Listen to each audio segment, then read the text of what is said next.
اس دور کو یاد کیجئے جب آپ صحیح سے آپ کو کپڑا دھونا نہیں آتا تھا، آپ گھر کی یاد میں ہوتے تھے، لیکن آپ نے بڑی ہمت اور جگر سوزی کے ساتھ ان چیلنجوں کا مقابلہ کیا۔ موسم کبھی سرد ہوا، کبھی گرم ہوا، کبھی بہار آئی، کبھی خزاں آئی، کبھی صبح ہوئی، کبھی شام ہوئی، کبھی دھوپ پڑی، کبھی سایہ ملا۔ ہر موسم کو آپ نے سہا کے برداشت کیا اور اس مشن میں آپ لگے رہے۔ اگر اس مشن کو آپ جس طرح سے آپ نے شروع کیا تھا، اس کا اختتام اگر آپ صحیح نہ کریں تو پھر پورا ضائع ہو جائے گا، ویرتھ چلا جائے گا، آپ کی قربانیاں اکارت چلی جائے گی۔ اس لیے جس طرح سے آپ نے علمی زندگی اور علمی سفر کا آغاز ایک اخلاص کے ساتھ اور نیت، صحیح نیت کے ساتھ کیا تھا، ضرورت اس بات کی ہے کہ آپ ایک اور نئی زندگی میں داخل ہو رہے ہیں اور اس میں بھی اخلاص کی ضرورت ہے، بلکہ اس میں زیادہ ضرورت ہے۔ اگر آپ کو شہرت ملے تو ریاکاری کا ڈر ستاتا ہے، اگر آپ کے سامنے چیلنج آئے تو پھر صبر کی کمی ہو سکتی ہے۔ یہ ساری چیزیں اگر آپ اچھے حالات میں ہوں تب بھی آزمائش میں ہوں گے اور برے حالات میں ہوں تب بھی آزمائش میں ہوں گے۔ تو اس لیے پھول پھول کر قدم رکھنا ہے، صحیح نیت کے ساتھ آگے بڑھنا ہے آپ تمام لوگ۔ یہ جو مشن ہے، یہ مدرسہ کیا ہے؟ شریعت کا علم اور اس پر عمل کے سلسلے کو ایک نسل سے دوسری نسل تک پروفیشنل طریقے سے منتقل کرنے کا نام ہے مدرسہ۔ ایک پروفیشنل پروسیس ہے جس کے آپ حصہ ہیں، مبارکبادی کے مستحق ہیں۔ آپ مبارکباد کے مستحق ہیں کہ جس علم کی شروعات نبی کریم صلی اللہ علیہ وسلم نے کی تھی، اس کو آگے بڑھانے میں آپ نے اپنا حصہ دیا ہے۔ اس لیے آپ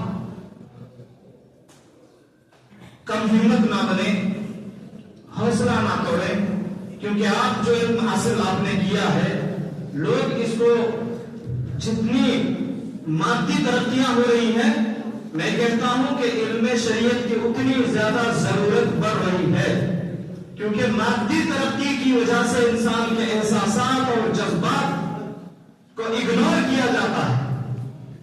اب دیکھیے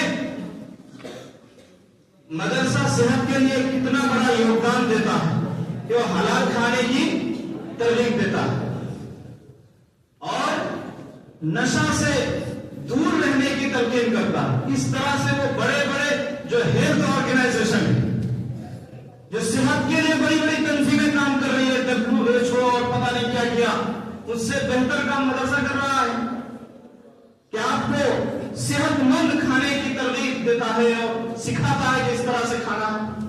لوگوں کو لوٹ کھسوٹ سے، چوری ڈکیتی سے بچانے کے لیے مدرسہ یہ سکھاتا ہے کہ رشوت حرام ہے، چوری حرام ہے، ڈکیتی حرام ہے۔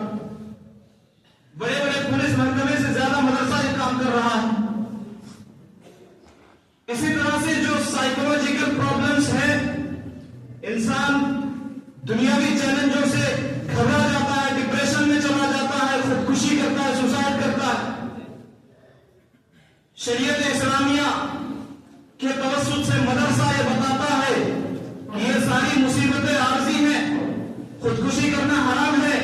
اصل مصیبت یہ ہے کہ آپ کی موت ایک حرام چیز پر ہو، اور جو مصیبتیں ہیں اس دنیا میں وہ آخرت میں جا کر کے انعام میں بدل جائیں گی۔ یہ ساری چیزیں سکھا کر کے لاکھوں کروڑوں انسانوں کو مدرسہ خودکشی اور سوسائڈ اور ڈپریشن سے بچاتا ہے۔